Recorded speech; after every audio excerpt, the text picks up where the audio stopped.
शब्द 73। फिरव का फूले फूले फूले, जब 10 मास ऊर्ध्वमुख होते, सो दिन काहे भूले। जो माखी साते नहीं ब्योरे, सोच सोच धन कीन्हा। मुए पीछे लेव लेव करें सब, भूत रान कस्तीना। देहर लो बरनार संग है, आगे संग सुहेला। मृतक ठान लो संग खटोला, फिर पुरहंस अकेला। जारे रेह भस्म होई जाई, गाड़े माटी खाई। कांचे कुंभ उदक जो भरिया, तन की यह बड़ाई। राम नरमस मोह के माते, परव काल बस कुआ। काहे कबीर नराप बधायो, ज्यों ललनी भ्रम सुआ। फिरव का फूले फूले फूले। साहब कहते क्या फूले फूले फिरते, क्या तुम्हें मिल गया? पुत्र मिल गया है, धन मिल गया है, सम्मान मिल गया है, स्त्री मिल गई है, चेले मिल गए हैं, मठ मंदिर मिल गए हैं, मान बढ़ाई मिल गई, क्या मिल गया? क्या तुम्हारा है? मिलता ही है छूटने के लिए। सावधान न रहो तो ये मिलना ही फांसी, क्योंकि मिल के राग बनता है और वो छूट जाता है, पीड़ा होती है। तो मिलने में कोई आनंद नहीं, अनमिलता ही में आनंद है। मिलने की अपेक्षा न मिलना अच्छा है। ये दृश्यों का ऐश्वर्य, दृश्यों का भोग न मिले तो अच्छा है। हम दरिद्र में सुखी।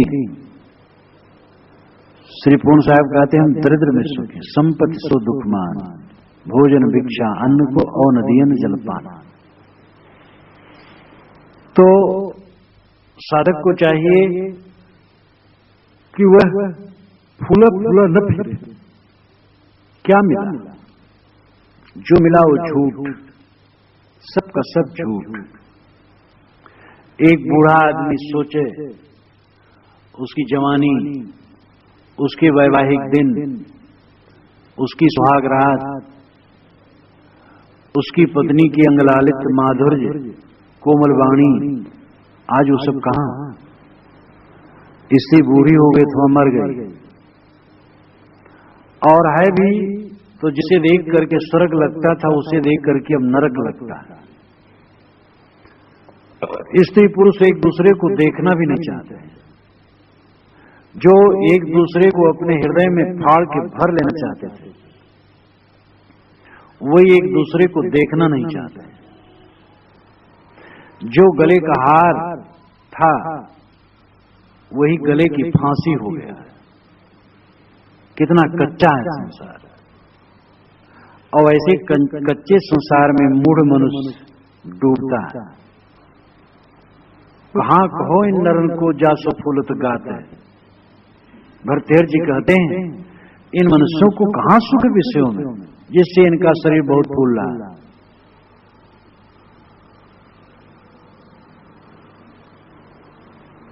जब 10 मास ऊर्ध्वमुख होते, सो दिन काहे फूले। जब 10 महीने ऊर्ध्वमुख ऊपर मुख किए थे गर्भ में, वो दिन क्यों भूले? ऊर्ध साहब ऊर्ध्वमुख कहते हैं, अर्धमुख रहता है, लेकिन ऊर्ध्वमुख पहले रहता है। चिकित्सक बतलाते हैं गर्भ धारण के बाद कई महीनों तक जब भ्रूण बहुत छोटा रहता है, उस समय उसका माथा ऊपर की ओर रहता है और धड़ नीचे की ओर। पर पिछले महीनों में माथा नीचे की तरफ हो जाता है और नितंब ऊपर की तरफ। इस प्रकार चिकित्सक बतलाते हैं। तो ऊर्ध्वमुख पहले ऊर्ध्वमुख ही रहता है, ऊपर मुख करके रहता है, पीछे अर्धमुख होता है। ऊर्ध्वमुख अर्धमुख का खास मतलब नहीं है। मतलब तो यह है कि 10 महीने या 9 महीने तुम गर्भ में लटके रहे, एकदम सकिस्त जगह जहां गंदी चीजें बहती, तुम्हारा हाथ पैर एकदम बटोरा हुआ, बिल्कुल मालूम होता है कोई चोर बदमाश हो आया हो और हाथ पैर बांध करके गठरी की तरह छोड़ दिया और धन लूट ले गया। ऐसी दशा वहां शरीर की रहती है। वो दिन काहे भूले, क्यों भूल गए? और हाथ पैर खुल गए, घूमने फिरने लगे, दौड़ने लगे, बस वो चीजें भूल गई। सो दिन काहे भूले? जो माखी सहते नहीं बिहुरे, सोच सोच सोच धन कीना, मुए पीछे लेव लेव करें सब भूत रहन कसते ना। जो माखी सहते नहीं बिहुरे, मधुमक्खियां उड़ती और फूलों पे जाके बैठती हैं, वनस्पतियों के फूलों पर बैठती हैं और वहां से रस खींचती। उनकी सुई होती है मुख में सुई जैसा, और वहां पर लगाते हैं, खींच लेते हैं रस और ला करके छत्ते में भरती, और भरते भरते मधुरस हो जाता। अनेक वृक्ष और लताओं, वनस्पतियों के रस, फूलों के रस भरने से मधु हो जाता है। मधु शब्द ही काफी है, मीठा, पौष्टिक, गुणकारी। कितना कष्ट सहन करके मधुरस इकट्ठा करती। मधु कड़वा आता है, धुआं दिखाता है, मध काटने के लिए आंच दिखाता है, और वो कष्ट सहती हैं लेकिन छोड़ना नहीं चाहते। नहीं बिहुरे, बिहुरना नाम छोड़ना, नहीं बिहुरे, नहीं छोड़ना चाहते। इतने मेहनत से बनाई है, कोई भी हो कैसे छोड़ना चाहेगा? कोई धन कमा के रखा हो, चोर बदमाश समय लेना चाहे, कैसे छोड़ना चाहेगा?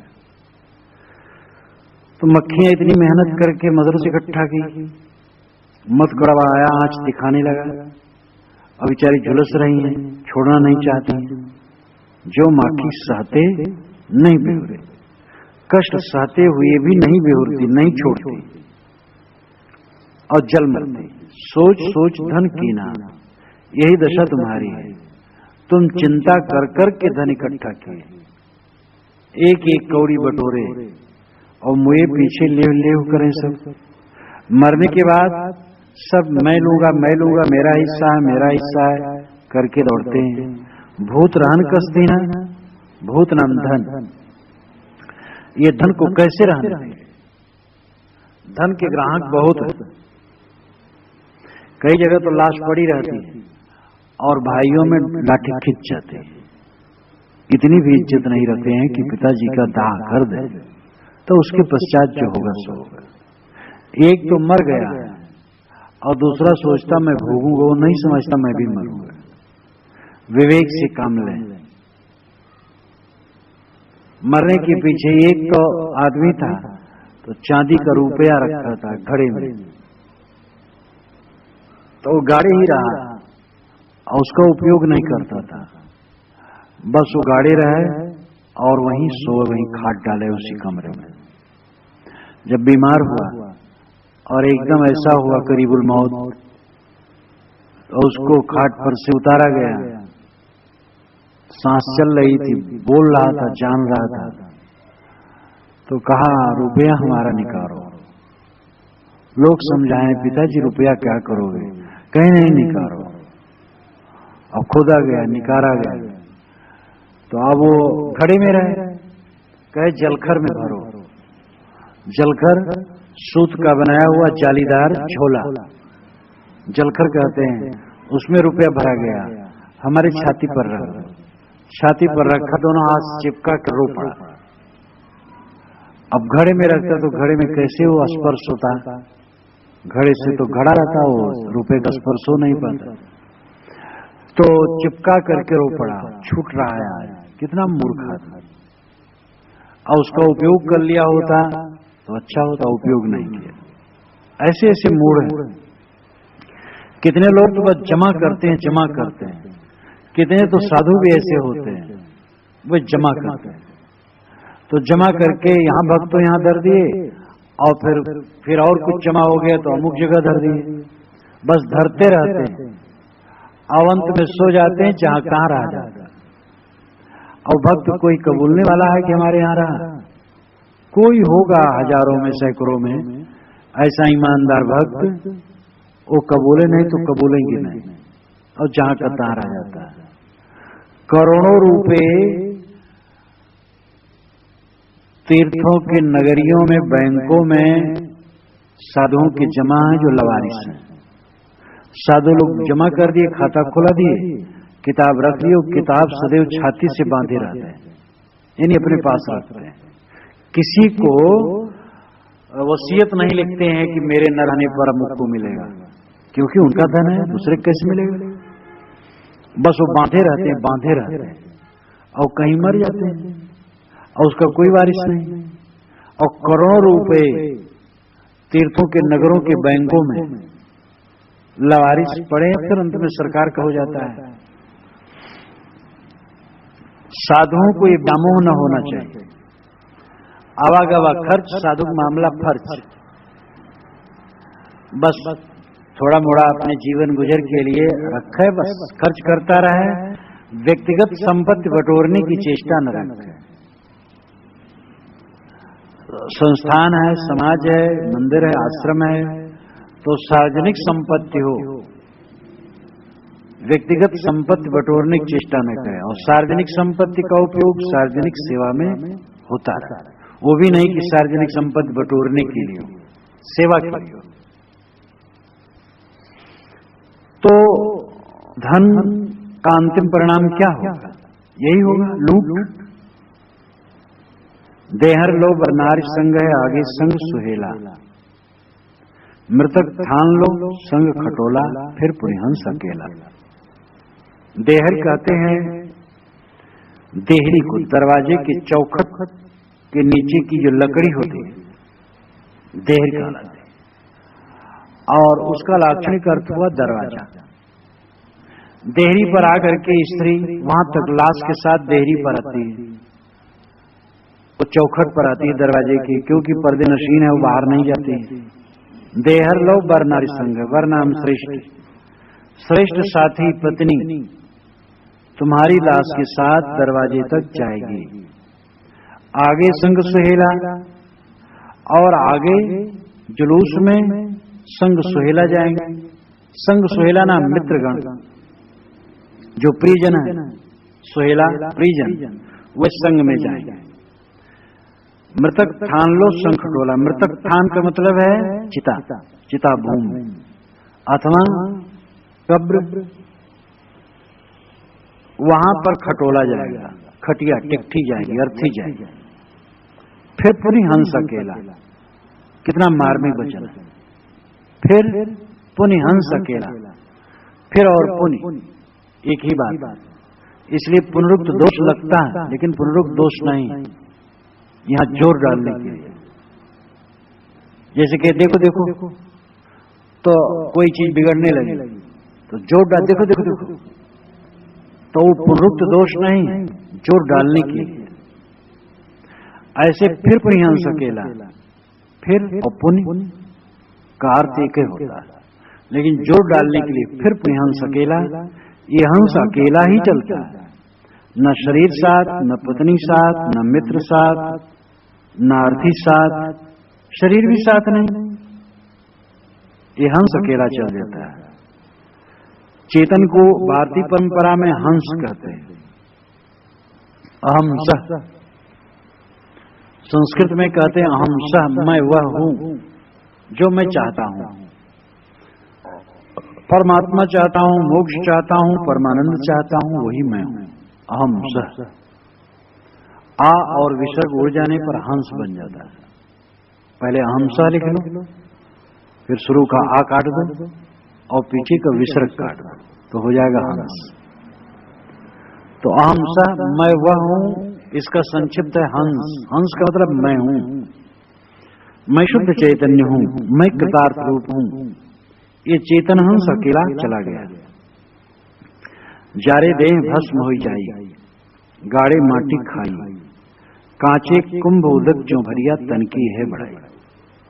साहब का हृदय बड़ा तेज था, वो जो कुछ कहते हैं वार पार कर देते, पाखंड पर कहते हैं तो एकदम तिलमिला देने वाली बात, देहाभिमान पर कहते हैं तो वहां भी वैसे ही। हृदय ही इतना तेज था कि उनकी वाणी से जो निकलता था एकदम धारदार, ये उनकी विलक्षणता थी। जारे देह भस्म हो जाए, जला दिया, ये भस्म हो गई।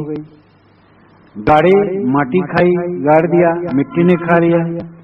कांचे कुंभ उदक जो भरिया, कांचे कुंभ में उदक भरा गया।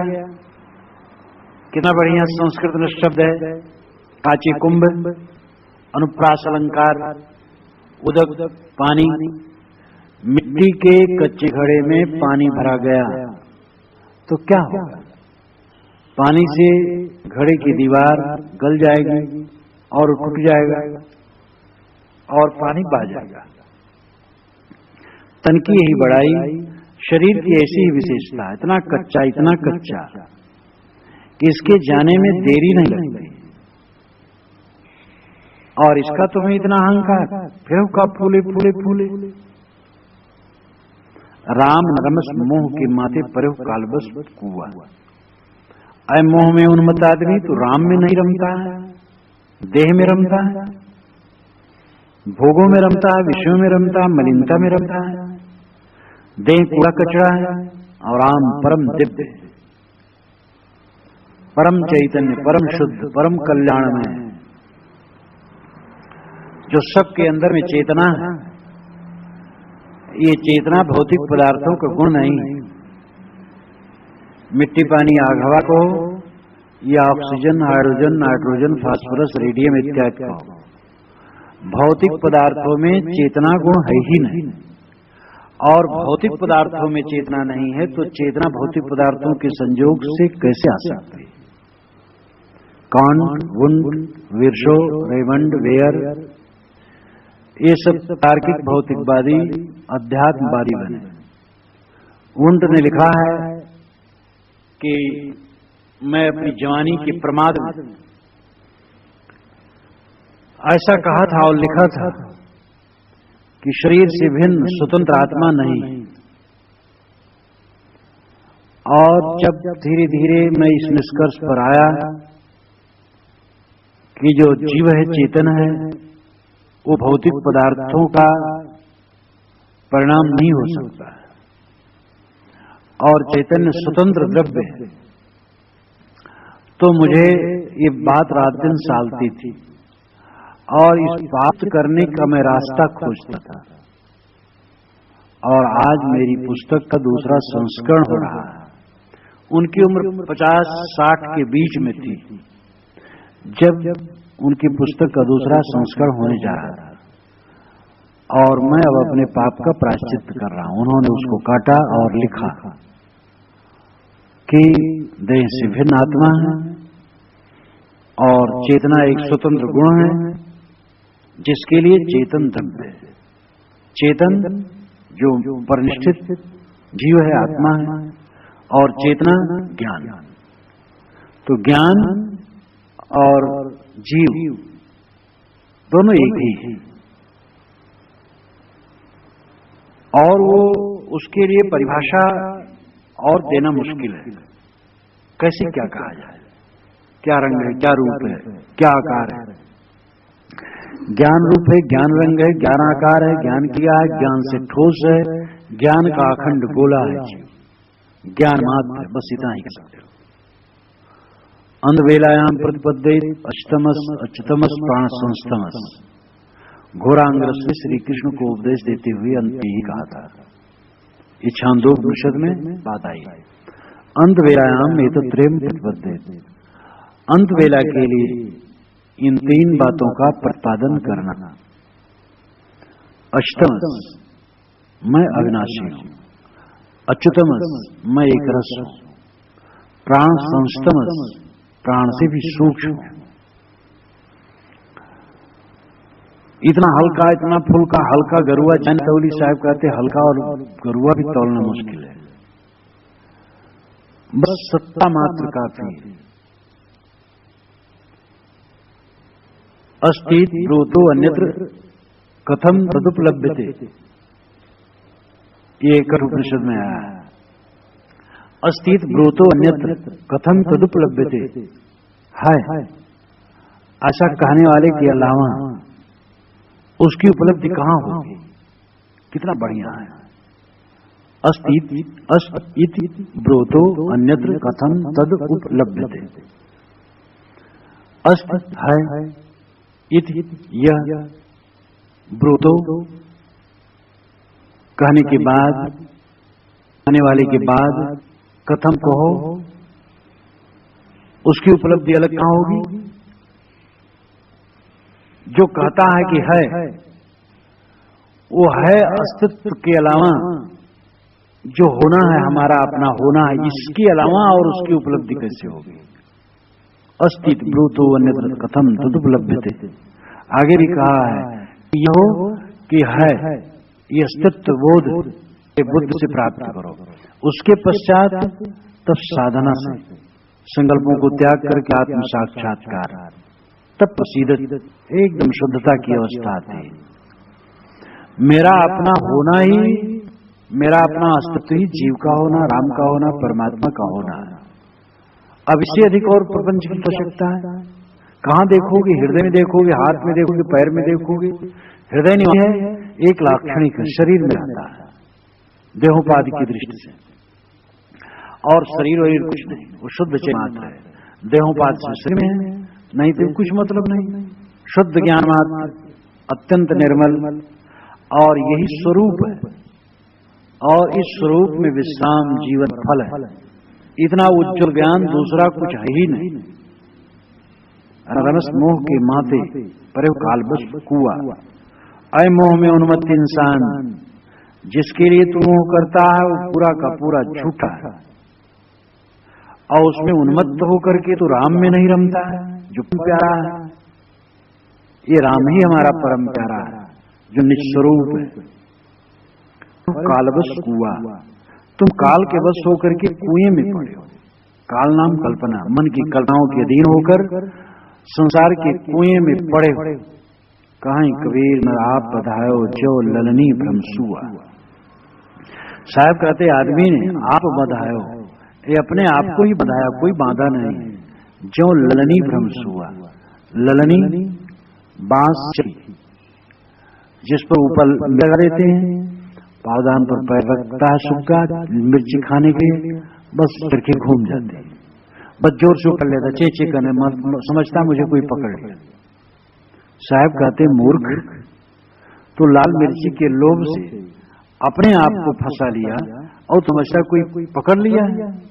हम लोग भी मानते हैं, क्या करें, हम स्वरूप स्थित तो करते, लेकिन ये अड़चन है। कौन अड़चन है? कोई अड़चन है ही नहीं। तुम्हारे लिए पूरा मैदान खुला है। अमुक ने हमारा नुकसान कर दिया, तीनों लोग ने हमारा नुकसान नहीं। अपमान कोई कर दे तो उसको तो हम साधु हैं, साने हैं, साधक हैं, हमें सहना है। अपमान करे, निंदा करे, गाली दे, मार दे, कोई बोले, कोई ठोले, कोई डारे सिर धोरी, कोई स्तुत निंदा करे, कोई ज्ञान को मोको काज न काहु सिखा रंग नृपनाथ, कहा इंद्रा जहरियर मैंने ज्ञान सनात। तो साधक को तो सब कुछ सहना है और निर्वाण रहना है। कोई हमारा नुकसान कैसे कर सकता है? अपने अहंकार को मार दे, कोई नुकसान करने वाला नहीं। ये मूढ़ मनुष्य अज्ञान के कुएं में लटका है और अपने आप को बधा रहा और कहता मुझे लोग बांध रहे हैं। साहब कहते क्या घूमते हो? अहंकार छोड़ो और राम में लीन हो।